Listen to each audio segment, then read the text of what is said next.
Bueno, como ven, bueno, primero quiero agradecer las palabras de Hugo, agradecer la invitación. Me siento muy contenta de poder compartir con ustedes lo poco que yo he hecho sobre el lenguaje inclusivo, porque en realidad no es mi tema central, pero sí, digamos, empujada por las circunstancias, me he visto la necesidad de trabajar el tema. Y en el día de hoy les quiero hablar sobre aspectos lingüísticos e ideológicos en el debate sobre el lenguaje inclusivo. Ya veremos. En la siguiente. Ok, bueno, estamos ante un reclamo, que es justo reclamo, ¿no?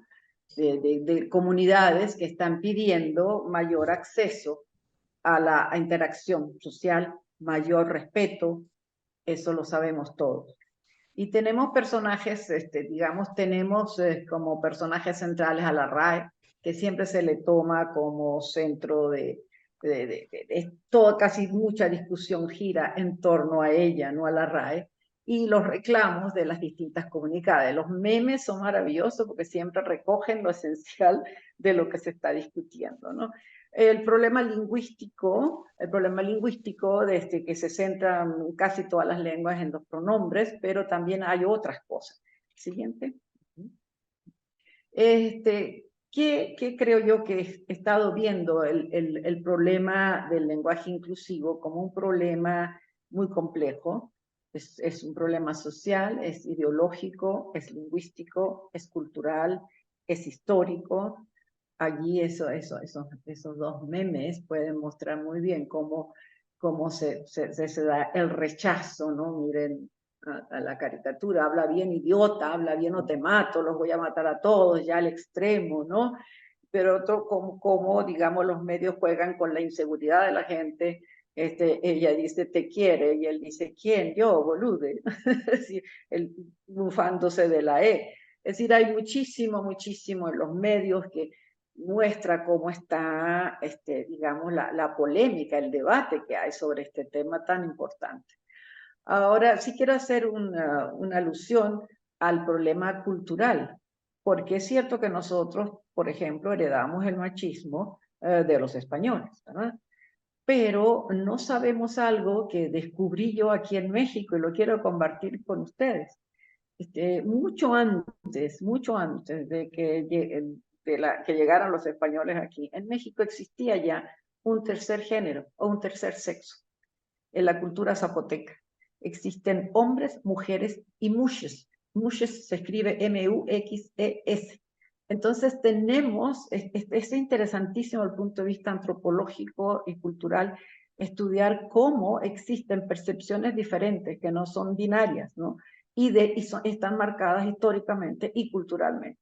Sobre esto yo he hablado en otras ocasiones, pero ahora no, lamentablemente. Lo importante es que los mushes, ¿no? Los mushes son reconocidas, respetadas, porque lo que priva sobre todo es la comunidad. Lo más importante es la comunidad. Ahí no hay diferencias, hay hombres, mujeres y mushes, y todos lo que interesa en esta comunidad es una comunidad muy grande. El zapoteca es una lengua, que incluye a su vez 62 lenguas, y hay una población de 700.000 personas más o menos. Eso no lo sabía, así que creo yo que es importante dejarlo ahí para que se conozca. Si buscan en internet zapotecas, mushes, M-U-X-E-S, van a encontrar un mundo diferente que no se ha explorado todavía. La siguiente. Ok, ¿qué voy a hacer yo en esta reunión, en esta charla?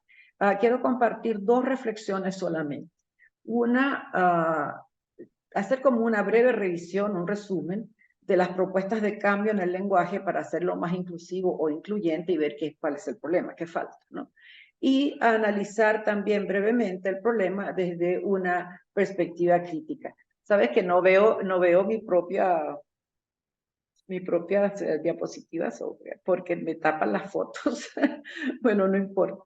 La siguiente. ¿Sí? Ok. Primero revisemos las propuestas de intervención del lenguaje, que ya todos las conocemos en realidad, pero no está de más hacerlo, ¿no? El intento de feminizar los sustantivos.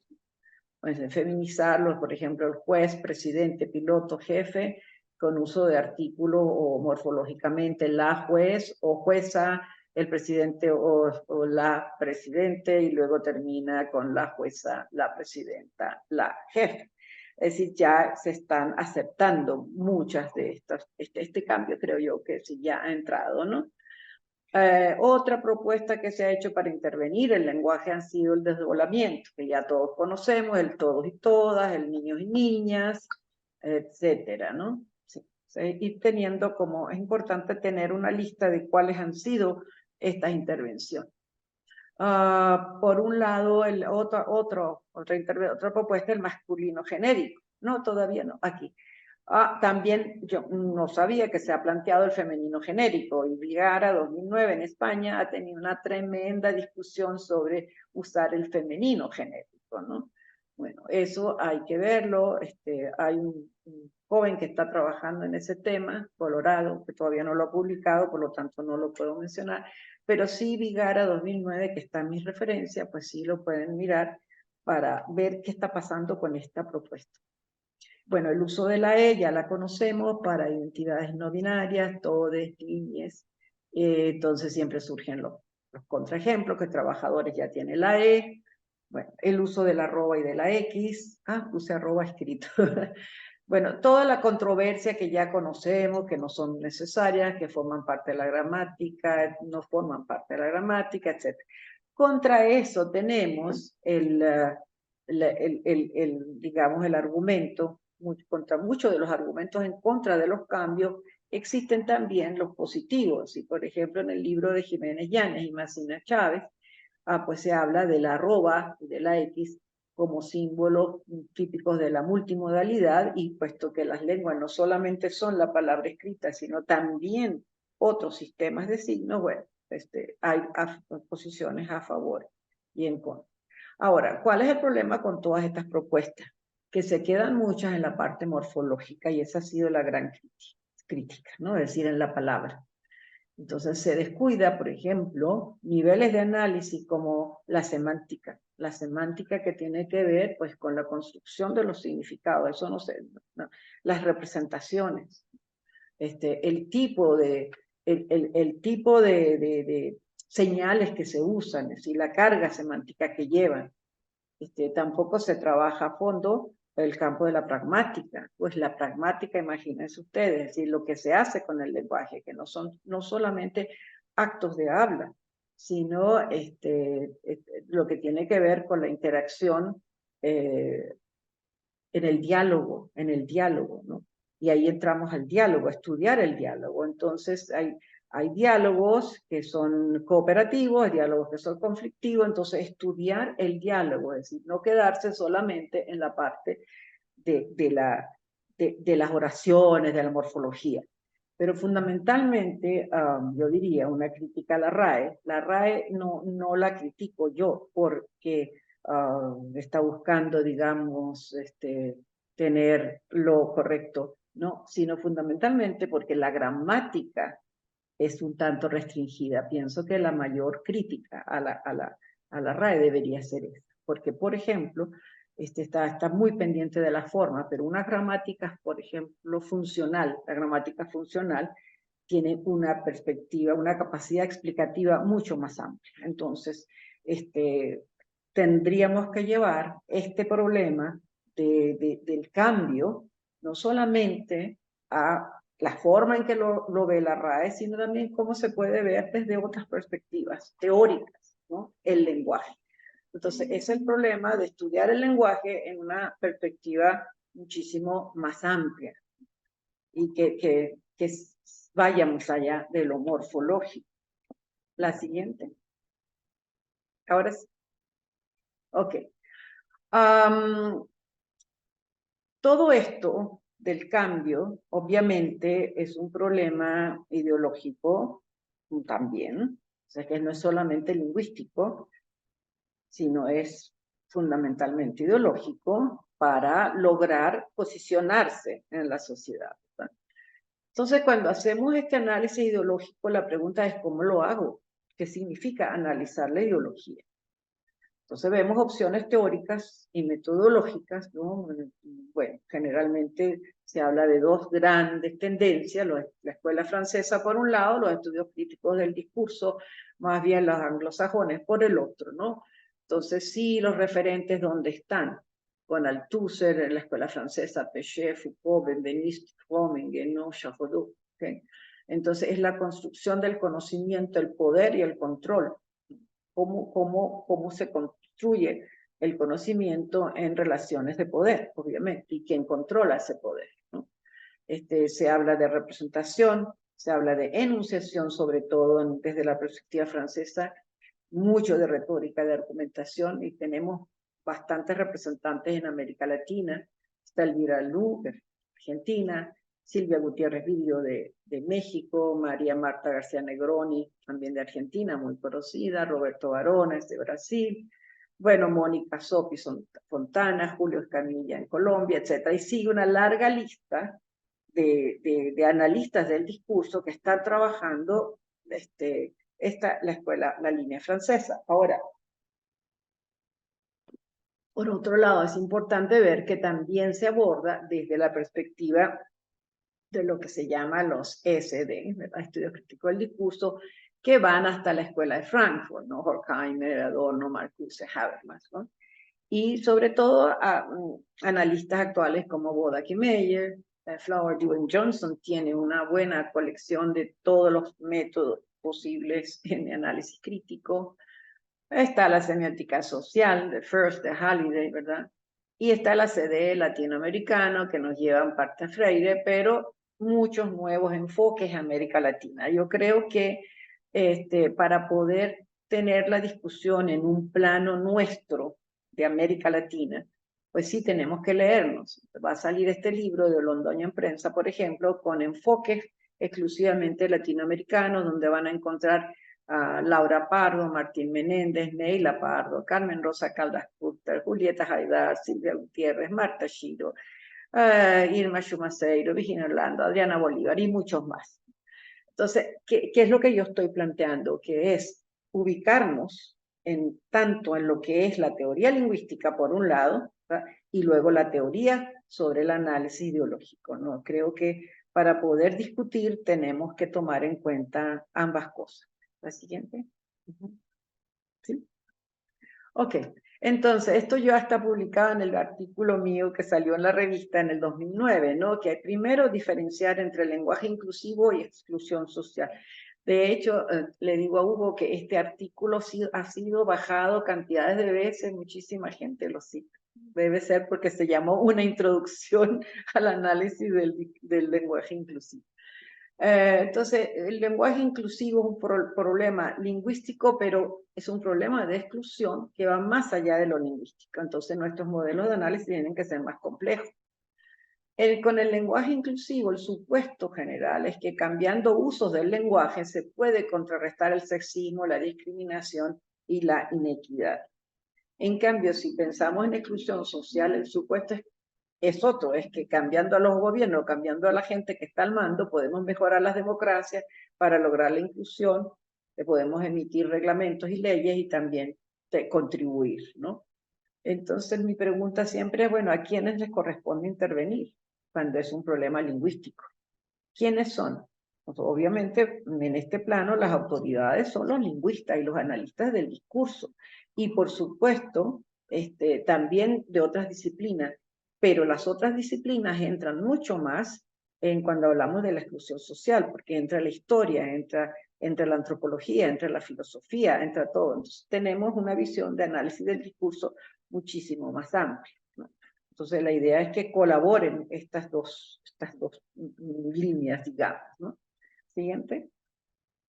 Ok. Entonces, yo he propuesto un marco analítico amplio, ¿no?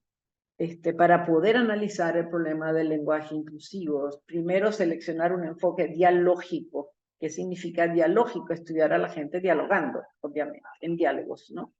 Los participantes en el debate son centrales porque se trabaja mucho en análisis del discurso con representaciones. Yo leo siempre y encuentro que cómo se representa esto, cómo se representa lo otro, pero no vemos a lo que está haciendo la gente. entonces le doy a la persona un rol fundamental. Entonces luego están las representaciones donde vienen los argumentos, está la acción social, la investigación, las propuestas, los programas de intervención, y ¿qué se mide? ¿Qué se mide en un marco analítico amplio? Pues la calidad del diálogo. ¿Es cooperativo o es conflictivo? ¿Tenemos alguna posibilidad de llegar a acuerdos, no? Porque si no, lo que estamos es una guerra nada más de que yo digo que sí, lo defiendo y perdemos el tiempo, digo yo, ¿no? Haciendo esto porque gastamos las energías en no buscar soluciones pues, que ayuden pues, a la educación, por ejemplo. Al siguiente. Ok. Para evaluar la calidad del diálogo, creo que en mi artículo el segundo que publiqué en la revista, ¿verdad? Que se llamó, ya no me acuerdo cómo se llamó, pero fue sobre justamente el tema era la calidad del diálogo, medir, averiguar qué pasaba, ¿no? En el mundo, cómo se había presentado el problema de la prohibición y de la imposición. Estamos como en dos ejes, ¿verdad? Imponer o prohibir, ¿no? Entonces yo dije, vamos a averiguar qué pasó y me puse a buscar y me fui, digamos, hasta a buscar en la prensa internacional primero, de dónde salió la primera prohibición, que fue en Francia, ¿no? Y cómo eso llegó a Chile y cómo se extendió después por América Latina. Y tomé una pequeña muestra, ya les voy a explicar. Pero, ¿cómo evaluar la calidad del diálogo? Necesitamos una teoría, teorías también, ¿no? Entonces son teorías de la argumentación, fundamentalmente. Entonces, si tomamos los criterios de Johnson y Blair, que son los que se han usado mucho, tenemos que un argumento para defenderlo tiene que ser razonable o convincente, ¿no? De acuerdo con ciertos criterios que funcionan, relevancia, suficiencia, aceptabilidad. Ahora, está también Emeren y Grotendorf, que un chileno de apellido López, Celso López, ha ajustado, digamos, ¿no? A nuestras realidades, y son 4 los criterios: respeto, para poder entendernos, honestidad, consistencia, racionalidad, ¿no?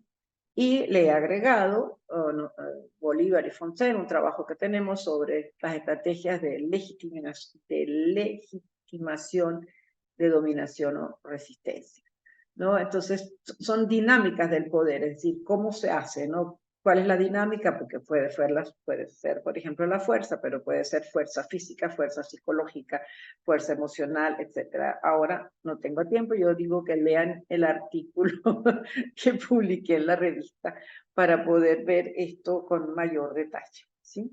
La siguiente. Entonces, para darles un ejemplo de cómo hice yo esta evaluación, digamos, del diálogo, tomé hice varias cosas. Tomé un corpus digamos, esta noticia fue citada por el Le Monde, ¿no? Y fue publicada también en Chile. Esta misma noticia, digamos, desde el punto de vista intertextual, interdiscursivo, tuvo un gran impacto. Esta salió en La Izquierda Diario, un diario que yo no conocía, y esta pequeña noticia, pues, salió y fue seguida, ¿no? Es decir, otros periódicos la siguieron. Seguramente ustedes todos la conocen, ¿no? Fíjense cómo está las mejores memes contra la retacuña y la provisión del lenguaje inclusivo en las escuelas. Ese es el titular.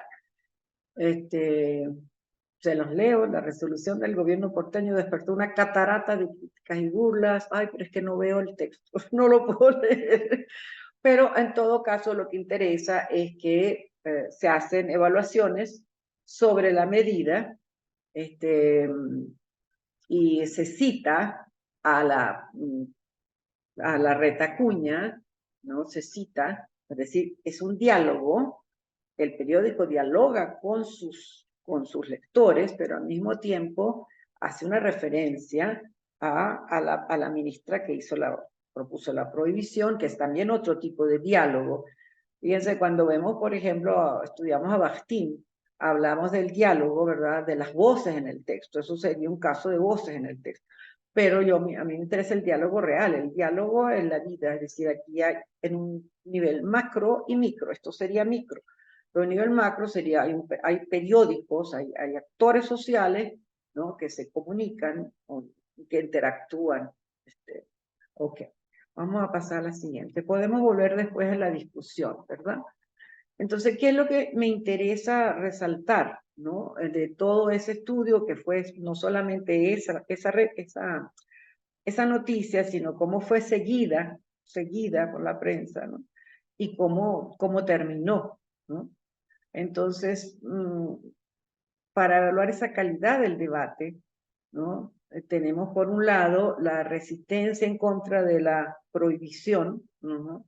Pero por el otro tenemos argumentos a favor de la imposición, o sea, de que no se, digamos, en contra de la prohibición, a favor de la prohibición, sí. Es decir, la medida se ve retrógrada y los argumentos a favor, pues, son que es correcto. Entonces, es la línea de la RAE, ¿no? En el caso de la ministra. Hay una estrategia ideológica que es la fuerza política, en el caso del periódico que se llamaba La Izquierda, ¿no? Nosotros, ellos conservadores, nosotros, nuestra izquierda, que lo tienen el título. En el otro lado, la estrategia es también política, pero resalta la estrategia psicológica y la de la responsabilidad social. La ministra apela a que está pensando en los estudiantes, en no confundirlos, en que escriban mejor, etc. Y en cuanto al diálogo, aplicando la teoría, pues el del diario, encuentro que no responde al argumento de la ministra, porque ella está hablando digamos, de la educación, de la que no se toca el tema de la educación, pero la ministra, por su parte, pues da una argumentación insuficiente también para digamos, para defender la prohibición. El siguiente. ¿Qué pasa si aplicamos, por qué la evaluación, si evaluamos la argumentación, que es lo que nos interesa en el diálogo, ¿verdad? Encontramos que la argumentación de la izquierda diario no es relevante, no responde a la explicación, no es suficiente ni aceptable. La de la ministra es relevante porque se refiere a la educación, pero tampoco es suficiente, aunque es aceptable, ¿no? Ahora, aplicando la teoría, pues los argumentos de la izquierda no cumplen con ser respetuosos, honestos, consistentes, racionales, como dice Celso López, porque descalifican a la ministra, no responden a lo que plantea, no siguen su razonamiento, etc. Entonces, ¿qué tenemos en este diálogo sobre el lenguaje inclusivo? Tenemos noticias militantes. O sea, tenemos un diálogo de militantes. El diálogo es conflictivo, no hay diálogo entre iguales, no hay búsqueda de acuerdos, no hay posibilidades de entendimiento. Las noticias que siguen a esa pequeña muestra que yo les di, replica el patrón, no es lo mismo, ¿no? E intensifica la diferencia. Se estudió después esto mismo primero en Cava y luego pasó a la provincia, ¿no? Entonces, esto es muy rápido porque es solamente para alimentar la discusión o la conversación, digamos, ¿no? ¿Qué pasa? Que entonces, sigo resumiendo, si tenemos por un lado que profundizar en la parte del lenguaje, no quedarnos nada más en la lucha por la E o por la arroba o por la X, no, sino ir más allá. De hecho, cuando Cameron hablaba de sexismo, creo que ellas hicieron un gran trabajo identificando exactamente cuál era el problema, ¿no? Claro, se quedaron mucho en el vocabulario, en el léxico, ¿no? Pero ya que la lingüística ofrece posibilidades de ampliar el marco analítico, creo que eso me parece que es algo que podemos discutir. Bueno, la siguiente. Ok. Cuando examinamos la voz de los lingüistas y las lingüistas, porque los lingüistas no están todos de acuerdo también, o sea, los analistas del discurso, los lingüistas toman posición. He estudiado el caso de la lingüista catalana, Carmen Junyent, quien está totalmente en contra del lenguaje, de la forma, ¿no?, del lenguaje inclusivo. Porque ya basta, dice, ¿no? Hay cosas que están bien, hay otras que están mal, pero hay que verlo con cuidado.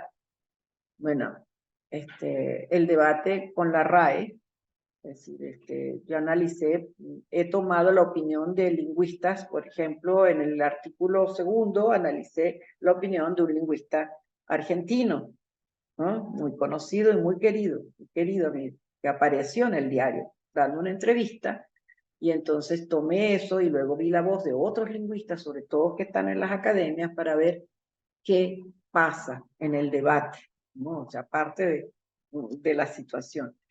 En el debate con la RAE hay ciertos puntos clave, ¿no?, lo que pensamos los lingüistas, que lo que prevalece es el uso.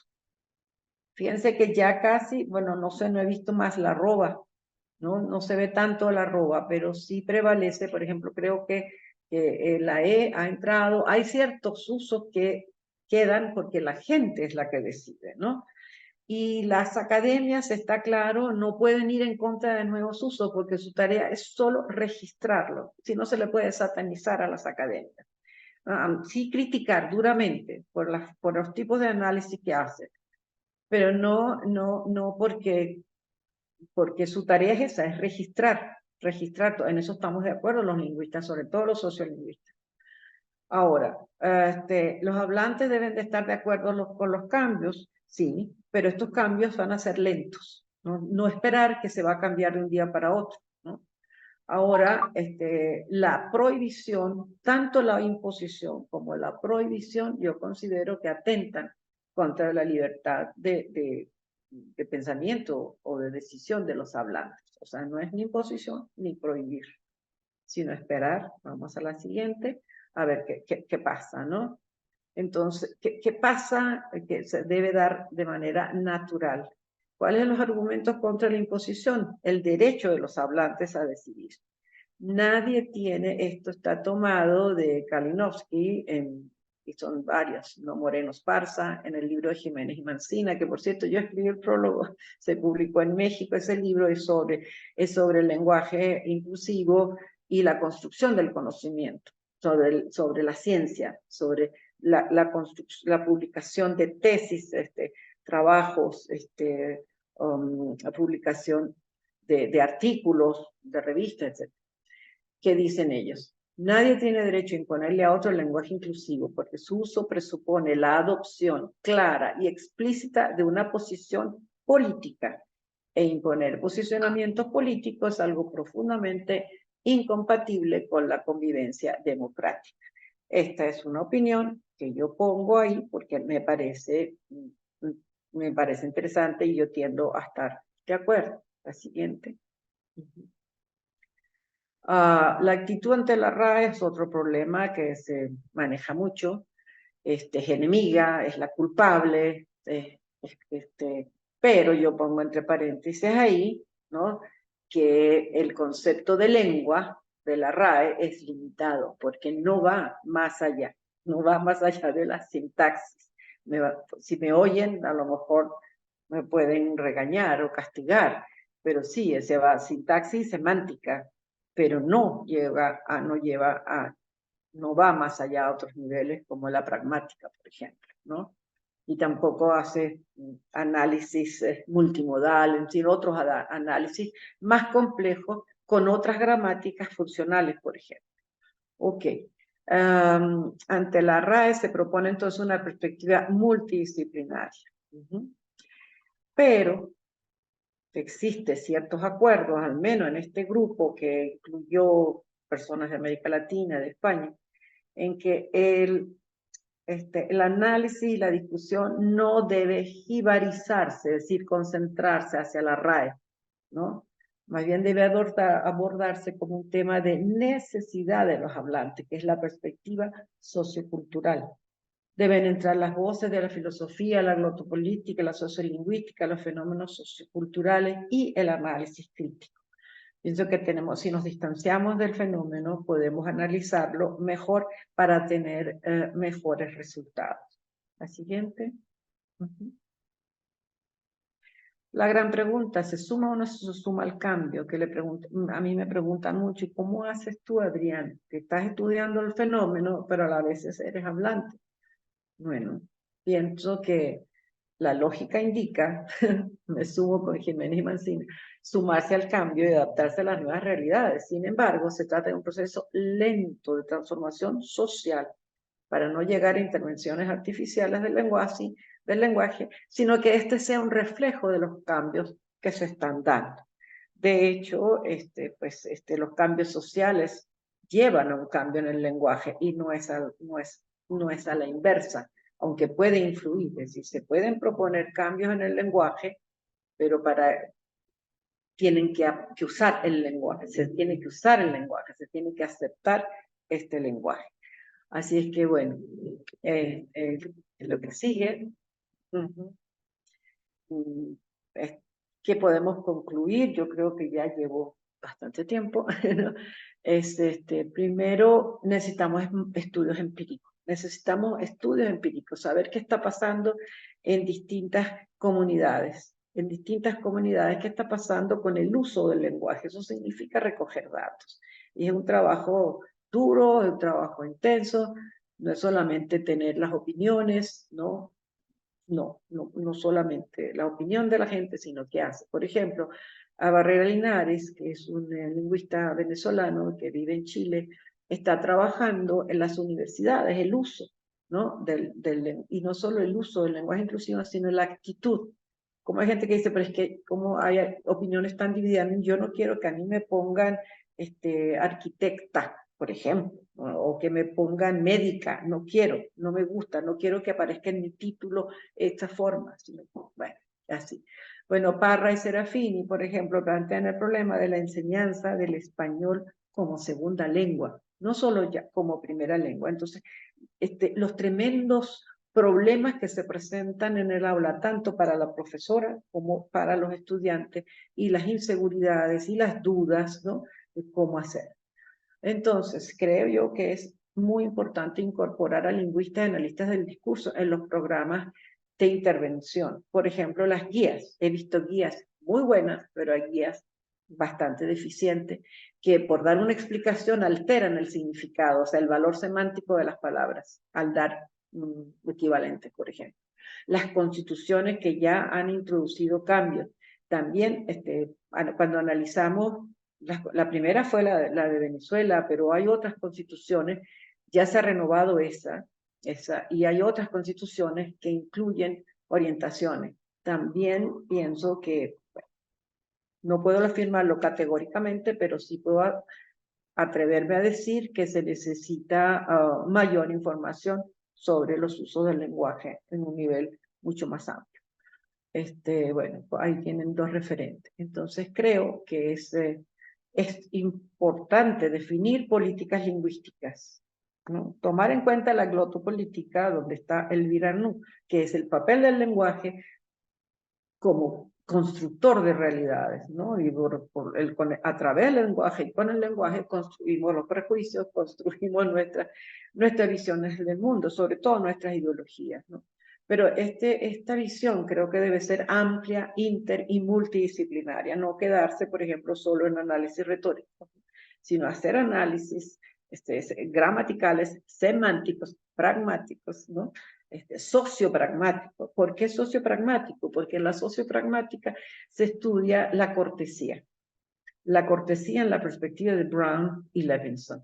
La cortesía tiene que ver con la construcción de la imagen social, de la imagen personal, de la imagen de grupos. Y por supuesto con el intercambio de valores. Entonces, ¿qué tenemos? En un mundo, encontramos también un mundo muy descortés, en ese sentido antropológico, cultural, ¿no? En que la gente no ayuda a construir las imágenes. Entonces, si lo que queremos es construir imágenes nuevas, ¿no? que sean inclusivas, que sean respetuosas, ¿no? Bueno, necesitamos ver esto de una perspectiva más amplia. El problema no es solo lingüístico, sino discursivo, histórico, cultural, de discriminación, de estereotipos y fundamentalmente ideológico. La que sigue, ya se acabó. Esas son algunas conclusiones. Unas referencias creo que pueden ser útiles, ahí están todas, ¿no? Pues yo he trabajado el discurso político bastante, esto tiene que ver mucho con la política, ¿no? Ahí están los artículos, el del 19, que está publicado en la revista Literatura y Lingüística, aprovecho de decirle que acaba de salir otro número. Mi prólogo en el libro de Jiménez, Llanes y Mancinas, ¿no? La escritura con perspectiva de género propuesta desde la comunicación científica, es un libro importante. Bueno, Bolívar y Fontaine, ahí tenemos una propuesta para estudiar las dinámicas del poder, y así. Creo que sí, hay varias. Aquí está, por ejemplo, el uso del lenguaje inclusivo como herramienta de desprestigio de la imagen de las políticas españolas, eso lo trabaja muy bien Catalina Fuentes Rodríguez, y es como el la doble cara, ¿no? Del lenguaje inclusivo, por una querer cambiar, ¿no? La actitud, pero por otro usarlo como arma para profundizar las diferencias, ¿no? Bueno, este es el libro de Johnson y Blair, que es un clásico, Logical Self-Defense, para estudiar argumentación. López, que es el chileno que estudia la argumentación de manera sencilla, para no quedarnos nada más en aplicar un marco teórico y decir encontré esto y esto y esto, no, sino ver qué está pasando con la gente, ¿no? En el diálogo. Bueno, de Parra y Serafini es sobre la enseñanza. Bueno, Van Emeren lo conoce. Vigara, este es el artículo sobre nombrar en femenino, sobre el caso de la jueza, pero tiene que ver también con el femenino genérico. Y bueno, creo que ahí se termina, no sé. ¿Seguimos? No, ya creo que ahí se acabó.